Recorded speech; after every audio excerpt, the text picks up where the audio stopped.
Hi, listeners. Welcome to Grief Out Loud. Remember the last time you tried to talk about grief and suddenly everybody left the room? Grief Out Loud is opening up this often avoided conversation because grief is hard enough without having to go through it alone. We bring you a mix of personal stories, tips for supporting children, teens, and yourself, and interviews with professionals in the grief world. Platitude and cliche-free, we promise. Grief Out Loud is hosted by me, Jana DeCristofaro, and produced by Dougy Center, the National Grief Center for Children and Families in Portland, Oregon.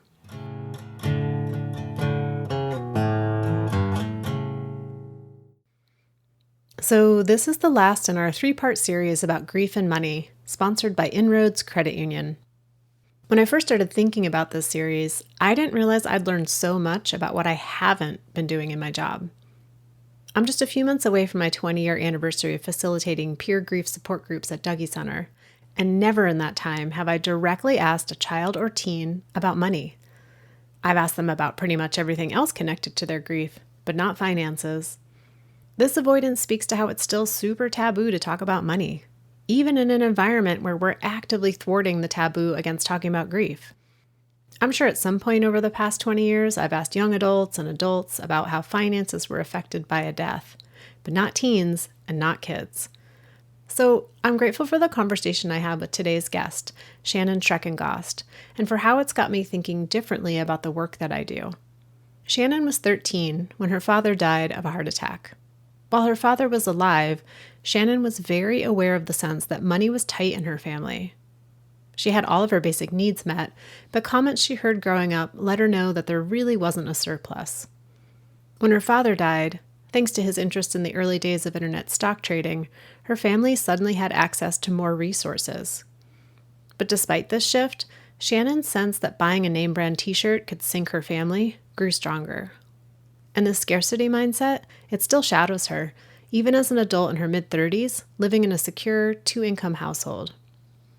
In this conversation, Shannon and I talk about money, no surprise there, and we also talk about what her father was like and how growing up with grief has shaped some of her life choices. So, how has this episode changed the way I think about my work? Well, it's got me exploring how the taboo against talking about money still lives in me, and how it's made me shy away from asking kids and teens directly about finances and grief, about the worries and fears they might have, about what information and reassurance they might need, and how grief has shifted their relationship to financial safety and security. Okay, here's my conversation with Shannon. Oh, and thank you again to Inroads Credit Union for sponsoring this 3-part series on grief and money. Inroads is here for you. Shannon, thank you so much for taking time out of your day to have this conversation with me. Thanks, Jana. Happy to be here. And tell us a little bit about your dad. I know you were 13 when he died. So what was he like? What was your relationship with him like? Yeah, talk about a complicated character. My dad was a hoot. He was really playful. We always had a house full of Nerf guns and loved to have big family battles. I always really looked up to my dad. He was a drummer. And so I remember when it came time for 5th grade band, I was all about joining up as a percussionist there because I wanted to be just like my dad. And we had drum sets side by side in our basement and would rock out together. And that was always a really great time. But he was a very highly flawed individual. Definitely, as much as we had a lot of fun in the household, I know he was actually often quite absent. He was very community involved. And I remember when he died, so many people came forward who had so many great stories to tell me about my dad that I didn't even know who they were or really how he knew them outside of what they told me. And that was always really a trip at times to feel like so many other people had access to him that myself and my mom and my sister didn't have. I know my mom and my dad had a really challenging relationship, and there was a lot of explosive energy at times. But, all in all, I really try to reflect on the fun times and the laughter that I know that we had. But a very complicated individual who I'm saddened at the fact that I didn't get to know more so in adulthood when I would have been able to likely view him on a more holistic level. It's kind of hard for me to answer that because in so many ways, I feel like I really have no idea who this man was. but I know he was a really fun drummer, and I know he had really great Nerf gun aim. It's so true. As a teen, we have this more sometimes one, maybe two-dimensional view of the adults in our lives. And as we grow older and become adults ourselves, we get more of a 3D view of them. But having to do that retrospectively really shifts it. And, I've heard that story so many times from teens of like, I went to the memorial service and there were like 400 people there who all had a story about my person that I didn't know anything about. And I'm wondering in the years since he died, from interacting with some of those people, was there anything specific you learned about your dad, like an aspect of him, or just something that you were like, oh, I had no idea that was true about him? I think I knew it was true about him. I just didn't realize to what degree. He was, I think, really fancied himself a bit of a community servant. He was really entrepreneurial. My mom would say he just couldn't keep a real job. Like, he was always looking at, needs in the community and how to fill those. I grew up very rurally on Whidbey Island in Washington State, and he went to horseshoeing school when I was maybe in like third or fourth grade, because he knew we needed more of that service in our community. And then at one point he invested in purchasing a tractor. I grew up on a lot of acreage and that needed to be worked, but he had other people in the community who, were needing that type of big equipment access. So he was just always looking to kind of fill these voids and show up and serve people in these ways as best as he could. He was very active in our church community, just always volunteering. And the amount that people would come forward with these stories of, oh my gosh, your dad helped me so much this one time in this pinch or whatever, that was just remarkably prevalent. I knew it was true, but I just did not know the significant ripple effect that was having. And, what you just said about the very large memorial service, I mean, that was right. Like, I knew he was loved by the community, but it was a packed church to the degree that they had to set up additional chairs elsewhere and like project the service so that everyone who wanted to be there was able to, bear witness. And that was just really incredible, but also left me feeling, I think, really complicated as a kid, because I was just like, well, this is my dad. Who are all these people? So like just very, very complicated feelings there for sure. And then after the memorial service ends and the community goes back into their lives, you're left as a teen without your dad. And I'm just wondering what it was like, thinking back to being 13 and suddenly being immersed in grief. I mean, talk about isolating, right? Like, it was just such that isolating experience. And as much as people wanted to, I think, rally around me and my family, they did quickly kind of, withdraw back into their daily lives, as is natural. And yes, we were very kind of left in that space and in that struggle and with that loss and lack.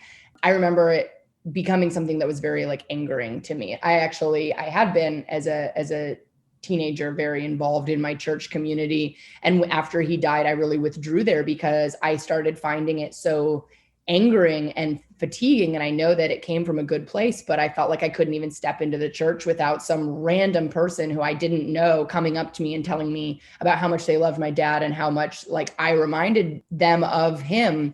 And it was something that I did not enjoy hearing. And I found it very, very angering for whatever reason, because they wanted to really relate to me in this loss, but I knew they really couldn't. Or even if they could, and maybe they shared their own way of how they could relate to grief, it wasn't my grief. It was my dad that was missing. And sure, maybe they lost their horseshoer, they lost their access to a tractor. And I know it was more than that to them, but that was where my mind wanted to simplify it to them. And I would get very angry when people would try to relate to me in those ways. When we think about grief, there's like the emotional part and the social part, the community social part that you've been talking about. And then, the aspect that doesn't get talked about with grief that we've been focusing on in this series is money, and finances, and wondering, how did your dad's death affect your family's finances as much as you could know or understand at 13? Yeah, and it really did affect family finances in a very interesting way. With my dad's weird entrepreneurial mind, he was a very like early adopter of the internet. He died in 2000, and he was really internet obsessive, all the way down to the fact that he was a believer in the Y2K kind of conspiracy. And he really thought the world was going to like end with whatever was supposed to happen with the computers in Y2K. That's an aside. But part of that was he got really into like early stock investing, day trading type stuff online, which I know is becoming quite popular and prevalent around that time. And he helped a number of people actually get a bit of like .com early stock wealth. And that actually included my family. We didn't know that and to what degree until he died. I grew up very, my needs were absolutely met. But we grew up very, I think, kind of almost poverty minded. There was a high degree of frugality. We were certainly, I grew up on, beautiful land. We were very I think land rich, but we're otherwise living in a very frugal way. And I felt a high degree of awareness about money and finances in my household as a kid prior to my dad's death. We did not go on family vacations outside of going to visit family in Texas or whatever. And that certainly didn't feel like an exciting vacation. I remember the first time I asked my mom if I could, instead of getting back to school clothes at Kmart, if we could go to Abercrombie and Fitch because that was very popular. And she said, I'm not going to spend $30 on a shirt that just says A and F on it. That's stupid. And we can't afford that. And I was very, in my own silly teenage way, was very put off by that. And I just felt very aware of expenses in our household and that being a stressor and something that limited us. And then when my dad died, there was money that he had been making in this .com day trading way that we were not aware of. And that was something that, my mom really kind of leaned into. Okay, we're going to go on family vacations and we're going to spend this money because we can't take it with us when we die. And I wish that we would have better utilized and made more memories as a family together. But financial limitations never enabled that. And so we don't have wonderful memories of traveling with my dad and just, the types of things that generally develop for a family, but are a privilege because they do require that type of financial access. So there was a bit of that shift then, when he died. I do also know that even though there was that awareness of money, my mom, she had worked very part-time in a local plant nursery, not like a kid nursery, a plant nursery. She had a background in landscape architecture, and she returned to work more so full-time because, we went from what income he was stringing together in his weird entrepreneurial ways, completely disappeared. And I remember being very concerned when she did make that transition and just being very fearful of what that would mean for family finances. Because if we already were operating in a way that seemed to feel a bit hand to mouth, I imagined at that age that would only intensify. And how did that awareness or sort of sense that you had, did it play a role in the decisions that you made about your life after high school and leaving your family's house? I have never been able to very successfully shake that kind of poverty mindedness and frugality mindedness. My partner regularly comments if I am I need to go buy new jeans. My pants don't fit right anymore. I need to go buy new jeans. I'm probably going to spend $100 on a couple pairs of jeans.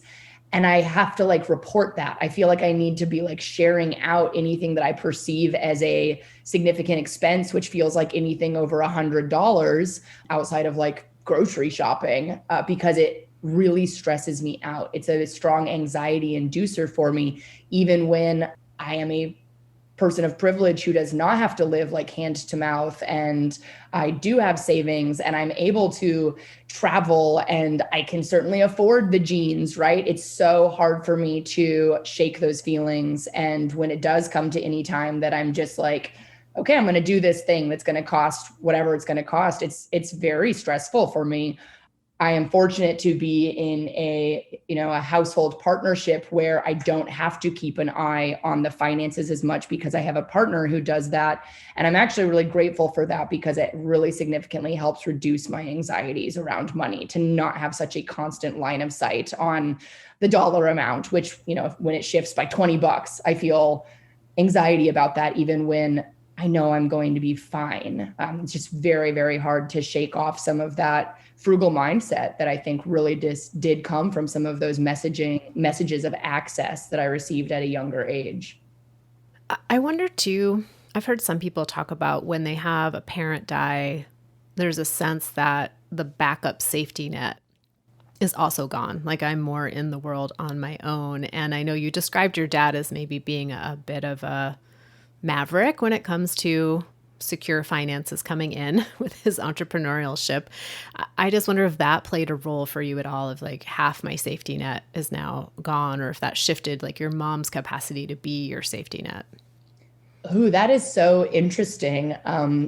I don't think I'd actually really thought about it before. And I don't think that's something that I was hyper cognizant of at a young age, or even now really. But I think when I look at the decisions I've made, I have always really needed a very high degree of security and understanding as to what my earning is, and feeling very stable there.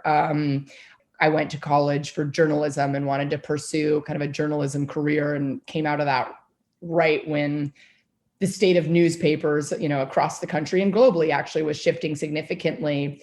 And it was becoming a very unstable environment. And even though I had just spent a lot of time and money in getting this degree, I was like, I cannot enter into a workforce that is feeling this unstable. And I went a different direction almost immediately. And it was because of that instability of understanding what that earning would look like. And I feel really grateful to have been a person who stayed employed through COVID, especially. But I know that I looked around with a very high degree of stress of, wow, things can really change in a heartbeat.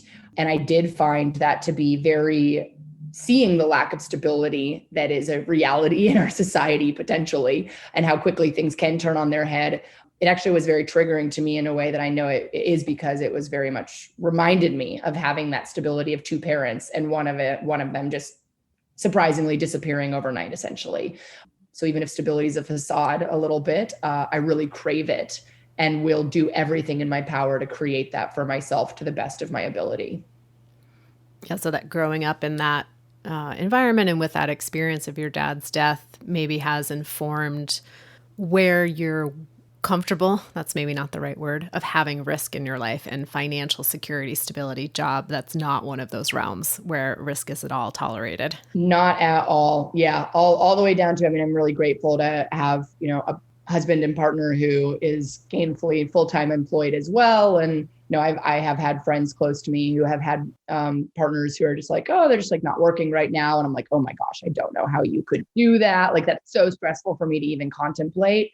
Obviously, like, things happen in life, and I would want to support a partner through that if need be. But really having that like double income household is so important to me. And it frankly has also just really impacted my own decision to have children. I do not want to have my own children. And in part, it is because I think about the extreme financial stress of that. And I have a high degree of concern and anxiety thinking about the ability to provide that stable, consistent environment.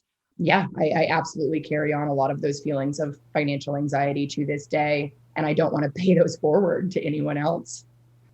Interesting, right? That the insecurity of how much it could potentially cost to have a child is part of it, but then also not wanting to pass on your sense of financial instability, or like fear of financial instability, onto a child. And this is totally not a question we talked about talking about, but I'm just going to ask you it, and you can tell me if you want to talk about it or not. But I was thinking too that I've talked to other folks who had a parent die when they were a teen or a child, and part of their decision or consternation about becoming a biological parent or not, or having a child or not, is really around the fear that, what if I disappear too for my child? I didn't know if that played a role in your relationship to that aspect. Yeah, I think that very likely has.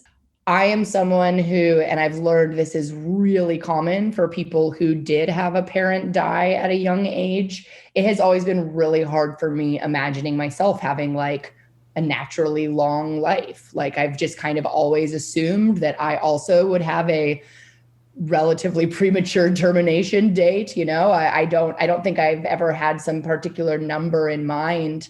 And I have found that as I age, it does get a little more like pushed out. Like the other day, I was making some comment to someone about something about like in my 60s or whatever. And then I'm like, wow, I've never actually spoken before about living that long. Not that 60 is even that old, but I've just always kind of had in the back of my mind, like, yeah, I'll probably die pretty young, like my dad did. I think a lot of that also comes from how much messaging I got from those church ladies of how much I'm just like him, and like how much physically I look and like am like him in his body, and it is his body that really quit on him. And so I've just always had this kind of back of mind concern, and it doesn't make me feel bad. I'll get the time that I get, and I'm out here living it to the best of my ability. I hope, but maybe I'll die an old lady in my bed at 100. Like, who knows? It'll be what it'll be. But I have kind of always assumed I would have that earlier date than what may be assumed for, average lifespan for people. And so I would imagine that would possibly subconsciously play into some of those things related to kids. I have not ever thought that I can remember I can't have kids because I will die early. But I've just always assumed like, yeah, I'll probably ship out from this place around the same time he did. So I don't know. That sounds dark. I don't feel that way about it. I don't have like a dark relationship to that.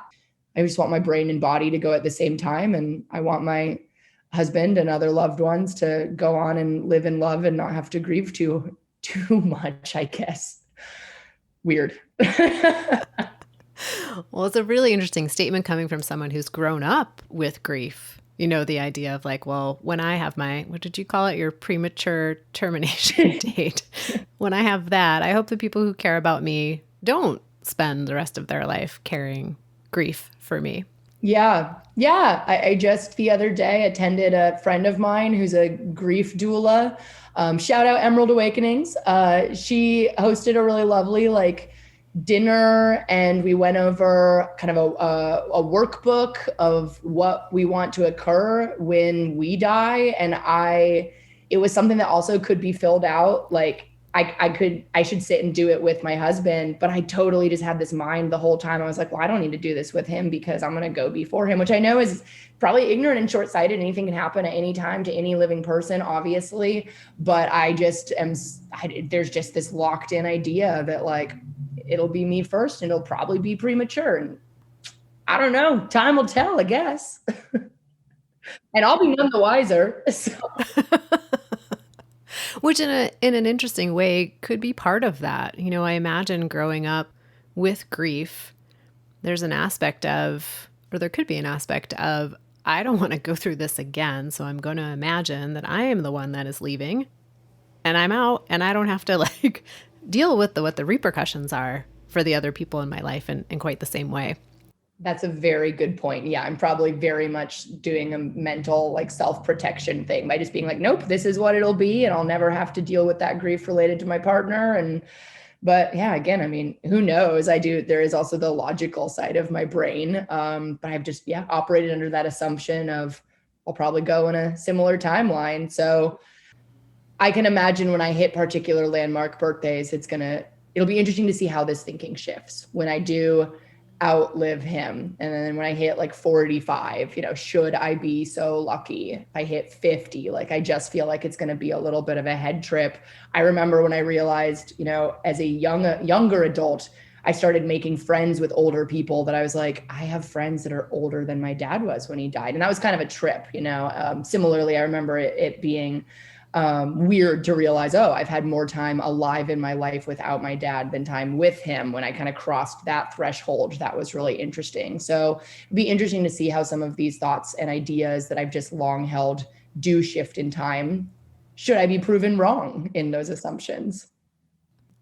So speaking of time, going back in time to when you were a teen and your dad had just died, there's ways that in the moment as a teen, you might be like, this is the kind of support I needed and I didn't get or I did get. And then there's reflecting back as an adult, like, oh, whoa, the kind of support I needed was actually this and I did or didn't get it. And just wondering, what's your sense of what you needed and what you received and what might have been helpful that you didn't receive? That's a great question. And yeah, I think only with adult insight and being able to look back, am I able to realize, 'cause I don't think I was a child like wanting for much. I do know I wanted a deeper emotional connection with my dad. And I remember expressing that once to my mom that like, oh, when you drive me to school, I always had morning activities. So I rarely had to take the bus in the mornings. Like I was in jazz band, thanks to my dad's drumming influence. And that was always a pre the normal school day type of thing. So, when my mom would drive me to school, we'd have interesting conversations that were often very personal or emotional. And then, I remember riding with my dad and, he would listen to his talk radio and we'd kind of sit in quiet, a little bit of a kind of stereotypical masculine energy there, not talking about the big feelings and what have you. And I remember telling my mom I wanted to have those types of conversations with my dad. And then he, like the next day was like, your mom says you want to talk to me. What do you want to talk about? And I was like, I don't know. Like, I don't know how to, you're the adult, like lead this type of conversation.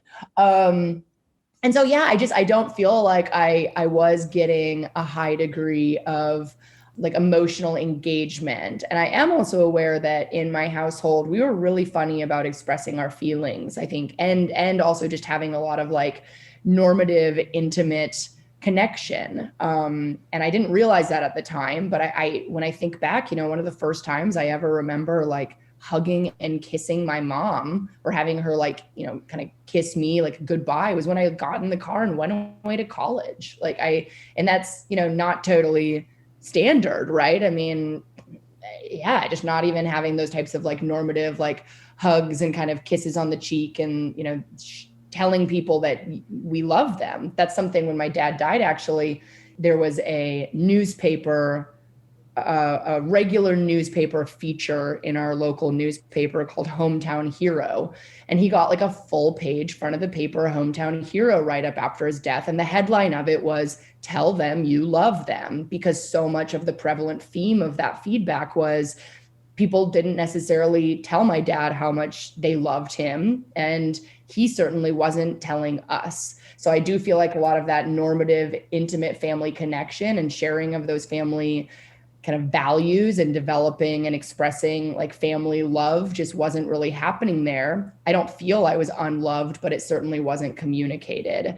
So I wasn't wanting for anything when it comes to food or shelter. And I was absolutely a very enriched child when it came to community engagement, always being in sports and 4-H and band and all that. But when it came to that which was free and should be some of the most easily given parental love and expression of it, I was not receiving. And it's taken me a long time in my own adulthood to feel comfortable. And it takes deliberate effort for me to be able to tell the people in my life that I love them, because I didn't really have it modeled. How did that play out, do you think, when your dad died and now you're a teen who's also grieving in a household where it's not as commonplace to be expressing, emotional connection? We were a family who laughed a lot. And my mom would even always say like, well, it's better to laugh about it than to cry about it, which, I think that I value my ability to find humor in all things now that has manifested of that. But I also see the way it is a bit of a defense mechanism. I wish I had been more so encouraged to sit with my actual feelings in that time and space and had that modeled for me, because I do feel like there was always just the kind of almost like put it on a shelf or make a joke about it and then kind of move on mentality. I think about when, we had a number of family members come into town for my dad's funeral, and right up until the minute we were walking out the door, I mean, we were kind of playing board games and just like laughing. And, I kind of wish we'd better spent some of that time, maybe really allowing ourselves to sit in what I know was grief. And I don't feel like I was encouraged to really engage in that grief space. Sitting with one's emotions was certainly not something that was ever really encouraged. It was like, well, how do we make a joke about this and then move on? And so in that, if your grief was really funneled more into humor and just like keeping it on the surface, how have you reckoned with your grief as an adult out of that environment? I absolutely find that I am someone who, be it grief or anything else in my life, like it's very hard for me to engage in what I think of as kind of water cooler talk with people. I like meet a brand new person and I'm like, oh, do you believe in God? Like, I don't even, I just like want to know their like deepest thoughts. I'm like, well, tell me your darkest secret right out the gate. Cause I'm just like, I don't want to keep it surface. I like really want to wallow around in the depths of my feelings and my experience and shine a light into all the dark corners of myself and others, because that's where the humanity lives, I think. So I want to experience that grief in real time fully and help others to do the same. And I think that sometimes that can almost present as though I like have a drive to wallow in the slop of life a little bit. But like, again, that's where the humanity lives. So things like volunteering with the Dougie Center, because I didn't have anything like that available to me when my dad died. And I didn't have that space made for me. There was no like, oh, maybe you should go to therapy or any of that. Like it was just a very like, we move on. I know how beneficial something like that would have been. And I just find myself constantly engaging in these types of conversations with the people close to me. Because I certainly don't shy away from my big feelings or my not so pleasant lived experiences. And I don't want other people like running and hiding. And I want to establish that safe space for others, because in doing so, it only establishes it and affirms it for myself. And I'm just like very desperate to feel that, because I haven't always felt very safe in my own emotions. I do know that I have like unprocessed trauma that can be very related to this. And so I am kind of creating that space to process, because I don't want to be afraid of my emotions, and I don't want to be afraid of what are guarantees in life. There's a lot that's not guaranteed, and experiencing grief is one of the only guarantees. So, one last question for you, Shannon, back with the theme of our episode of grief and money and finances. And just wondering, are there any, if there's listeners out there and they might have a teen in their life or a family friend, and that person has had someone die, do you have suggestions for like how adults can or should talk with teens about finances after someone has died? That is a great question. And it's one that I admit I'm almost hesitant to give feedback on, because I'm no psychologist, I'm no financial advisor, and I'm sure that there are really incredible resources out there that are actively like coaching on how to do this. So I will just say, I mean, from my own lens of lived experience, I wish I would have received more messaging specifically to, we are going to be okay, because I was so concerned about the impact that would have. And if I'd received messaging that no, spending $30 on a stupid t-shirt is going to be something that is a big financial deal, well, then seeing that loss of income, I mean, I connected those dots. I wasn't necessarily receiving specific messaging of, oh no, dad died, we're going to be financially ruined. But I just was able to connect the dots of all of the messaging I'd received previously about family finances, and seeing, okay, well, that does mean less money. So what does that mean for us? So I think as much as people can talk very frankly about, we're going to be okay, if that is the case, obviously don't like lie to your kids. I'm saying be very frank about that reality. I do think that people can be so hesitant to talk to children and adolescents about these things that they see as these big adult themes, especially those topics that are taboo, right? Finance and money being one of those. I see a high degree of avoidance there. And I think that kids really are capable of understanding. And so in the absence of frank conversation, they will create their own narrative. I do believe that's a bit of what I did. I probably created more of a narrative of insecurity than actually existed, but it has resulted now in even anxieties around finance at 35, when I have a high degree of financial stability and I'm still anxious. So yeah, I'd say just have those really frank conversations and trust that kids can handle I mean, at least a 13-year-old absolutely can. They understand at that point, especially like, I had allowance. I understand money in, money out and how that works, right? So breaking down some of that and, letting them know how it will be okay, or if there is going to be any necessary tightenings of belts, or if a parent's going to have to go back to work full time from maybe when they were working part time or not working before, really explaining like why that is and what the desired outcome and impact that is, I think is just really important, so that the kids not left creating their own narrative, which likely will be one of loss and lack and insecurity. So appreciating that. And yeah, I was thinking about that from the question. And I hate when people ask me questions like, what suggestions do you have? And I'm actually supposed to know because I'm, in the professional, but you can only speak from your own experience. And it's so powerful what you just shared. And I was thinking about the idea of how important it is if you are having higher level conversations. And I only say higher level to mean like of the things that are happening, like this stuff is happening and this needs to change. And it's like, you got to speak to the reminder or the assurance of the stability of the foundation before getting into the vagaries of what's going to be happening up here. So I think about like if you're coming to someone to say like, hey, we got to fix your roof and we got to reside your house, but the foundation is great.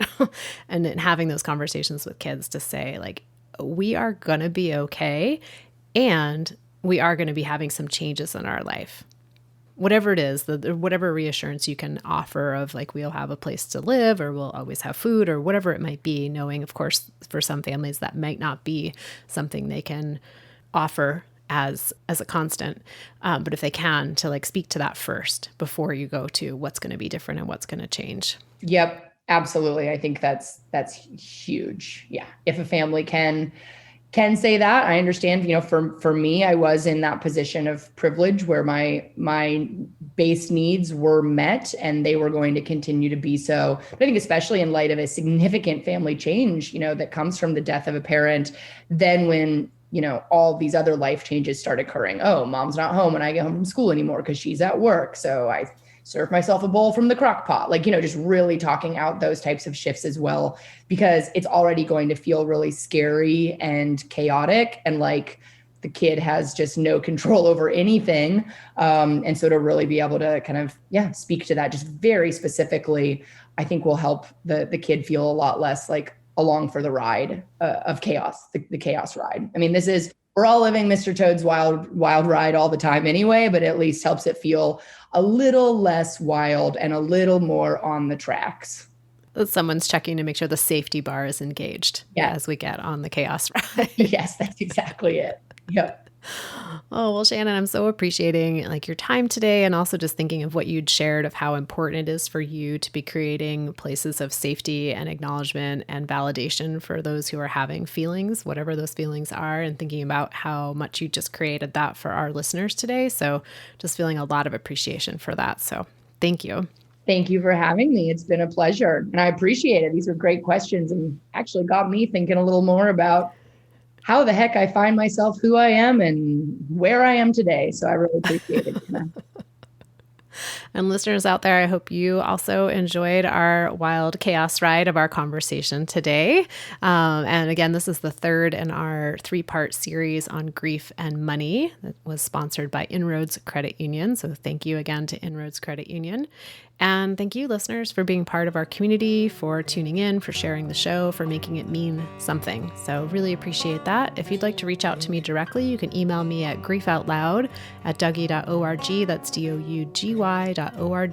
That's also our website where you can find all of our downloadable tip sheets, our past episodes, other resources, and information about our grief support services for children and families. And special note, if you are a listener who is living outside of the United States, I would love to hear from you. I just want to get a sense of who's listening, where you're tuning in from, what the show means to you. So again, my email is griefoutloud@dougy.org. Thanks again for listening. We hope you'll join us again next time.